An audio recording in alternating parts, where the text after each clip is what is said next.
लालू परिवार पर हो रहे सीबीआई और ईडी की छापेमारी के बीच नीतीश कुमार की जो मुस्कान है उसकी भी चर्चा जो है वो बिहार में अब होने लगी है। नीतीश कुमार का जो मुस्कान है उसको लेकर के बिहार की राजनीति में कई तरह की अटकलें लगाई जा रही है। आप समझिए कि नीतीश कुमार जो है वह लालू परिवार पर हो रहे छापेमारी को लेकर के पहले कुछ बोलना नहीं चाहते थे। कई बार मीडिया ने मुख्यमंत्री नीतीश कुमार से इन चीजों को लेकर के जब सवाल पूछा तो मुख्यमंत्री नीतीश कुमार बिना जवाब दिए ही निकल गए। और उसके बाद जब मुख्यमंत्री नीतीश कुमार को लगा कि हम गठबंधन में हैं, इस मामले पर कैसे नहीं बोले, अब कुछ ना कुछ तो बोलना ही पड़ेगा, तो मुख्यमंत्री नीतीश कुमार ने जो गोलमोल बयान दिया, जिस तरीके से मुस्कुराते हुए, उसको लेकर अब बिहार की राजनीतिक में कई अटकलें लगाई जा रही है। कहा यह जा रहा है कि जो लालू परिवार पर जो सीबीआई और ईडी की जो छापेमारी हो रही है, जिस तरीके से कार्रवाई हो रही है, उस कार्रवाई से बीजेपी को फायदा मिले या फिर ना मिले, लेकिन मुख्यमंत्री नीतीश कुमार को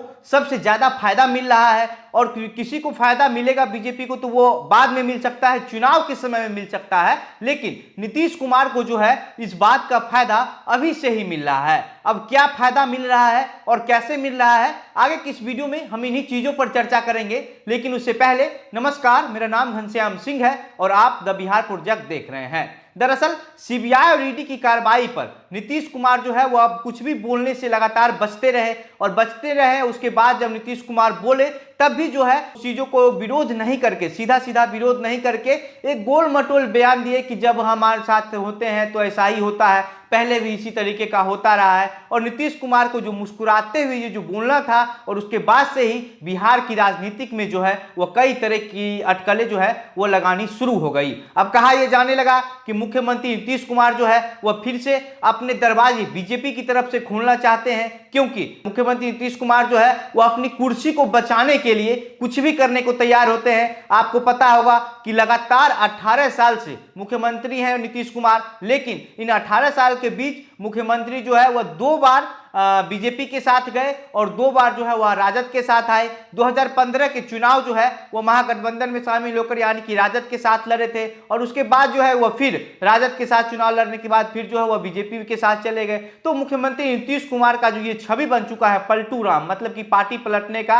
अपने जरूरत के हिसाब से कभी भी पार्टी पलट लेते हैं, कभी भी किसी के साथ चले जाते हैं, वो जो छवि बना हुआ है, और उसी छवि के वजह से जो है ये बिहार की राजनीति में ये सवाल उठना शुरू हो गया कि क्या मुख्यमंत्री नीतीश कुमार जो है वह फिर से बीजेपी की तरफ जाना चाहते हैं। और ऐसा क्यों सवाल उठा? सवाल इसलिए उठा कि नीतीश कुमार को पता है कि नीतीश कुमार के सिर्फ 43 विधायक हैं, नीतीश कुमार बिहार में तीसरे नंबर की पार्टी है, और उसके बाद जो है राजद के साथ हैं, और राजद के अंदर से राजद को जो नेता हैं, जो कार्यकर्ता हैं, वो तो जो है तेजस्वी यादव को मुख्यमंत्री बनाने को लेकर के पिछले कुछ दिनों से, होली से पहले से ही जो है आवाज बुलंद करने लगे थे कि होली के बाद तेजस्वी यादव को मुख्यमंत्री बनाया जाएगा। और जबकि मुख्यमंत्री नीतीश कुमार ने पहले ही इस बात को क्लियर कर दिया था कि 2025 का जो चुनाव है वह तेजस्वी यादव के चेहरे पर लड़ा जाएगा, यानी कि मुख्यमंत्री नीतीश कुमार सीधा सीधा ये कह रहे थे कि ये जो पूरा कार्यकाल है, इस कार्यकाल तक जो है वह मुख्यमंत्री हम ही बने रहेंगे, और 25 का जो चुनाव है वह तेजस्वी यादव के चेहरे पर लड़ा जाएगा,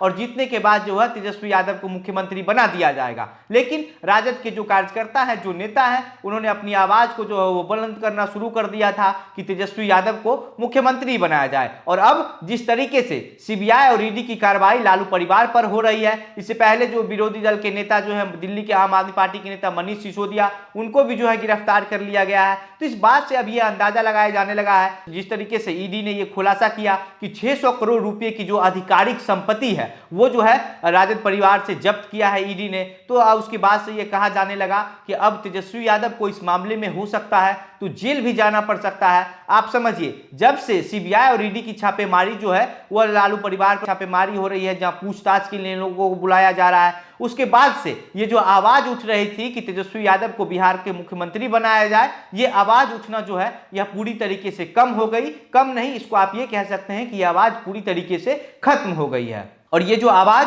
खत्म हो गई है इसका भी कारण है। इसका कारण यह है कि अब लालू परिवार को, यानी कि लालू यादव और तेजस्वी यादव को भी पता चल चुका है कि अगर सीबीआई और ईडी की कार्रवाई के दौरान अगर उनकी कोई ऐसी स्थिति आती है कि तेजस्वी यादव को जेल जाना पड़े, तो उसके बाद जो है लालू परिवार के पास बिहार की राजनीतिक में अभी मुख्यमंत्री नीतीश कुमार से ज़्यादा विश्वासी चेहरा कोई नहीं है और लालू यादव के पास मुख्यमंत्री नीतीश कुमार के अलावा कोई दूसरा विकल्प नहीं है। क्योंकि अगर तेजस्वी यादव को इस तरीके से जो है सीबीआई ईडी के जो घेराव चल रहा है उस तरीके से अगर उसमें आते हैं और जेल जाते हैं तो मुख्यमंत्री नीतीश कुमार जो है वह आसानी से जो है 2025 तक के लिए तो निश्चित रूप से मुख्यमंत्री बने रह जाएंगे। बाकी बीजेपी के कई बड़े और छोटे दोनों नेताओं ने यह कह दिया है कि मुख्यमंत्री नीतीश कुमार के लिए जो है बीजेपी में का जो दरवाजा है वो पूरी तरीके से बंद हो चुका है। अब नीतीश कुमार को कभी बीजेपी में आने का मौका ही नहीं दिया जाएगा। अगर वो आना भी चाहेंगे तो दरवाजा जो है वह उनके लिए बंद है। लेकिन आपको ये समझना पड़ेगा, आपको ये मानना पड़ेगा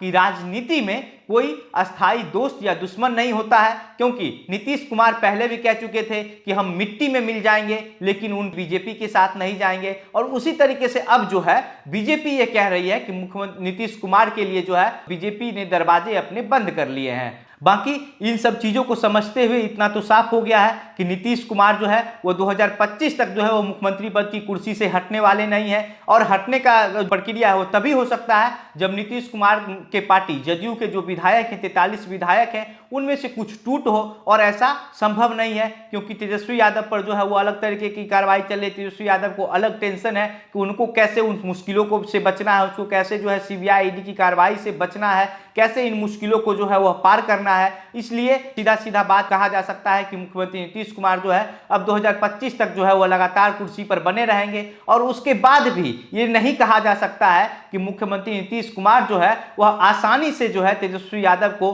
मुख्यमंत्री का कुर्सी सौंप देंगे। क्योंकि मुख्यमंत्री नीतीश कुमार का कुर्सी के प्रति जो मोह माया रहा है और उसके वजह से ही जो नीतीश कुमार पार्टी का जो अदली बदली है वह हमेशा से करते रहे हैं। इस बात से ये कहा नहीं जा सकता है कि मुख्यमंत्री नीतीश कुमार 2025 में भी तेजस्वी यादव को मुख्यमंत्री बनने में मदद कर सकते हैं। हो सकता है कि नीतीश कुमार एक बार फिर से बीजेपी के साथ जा सकते हैं और मुख्यमंत्री का जो कुर्सी है उस पर लगातार बैठे रहने की कोशिश करेंगे। क्योंकि बीजेपी को भी ये बात पता है कि महागठबंधन जो है बिहार में वो 7 दलों का गठबंधन है। तो 7 दलों का जो गठबंधन है उसमें बीजेपी को ये बात पता है कि बीजेपी को बिहार के चुनाव में पार पाना बहुत मुश्किल होगा। बीजेपी बहुत आसानी से जो है वो बिहार का चुनाव जो पार नहीं कर सकती है उसको नहीं हासिल कर सकती है। लेकिन अगर कोई भी दल जो है महागठबंधन का अगर कोई नाराज होकर बीजेपी के पाले में जाना चाहता है तो हमको लगता है कि बीजेपी उसको काफी इज्जत के साथ जो है वह अपने साथ ले जाएगी। और अगर नीतीश कुमार ही इस तरीके से करके अगर 25 के चुनाव से पहले अगर बीजेपी के साथ जाने की कोशिश करेंगे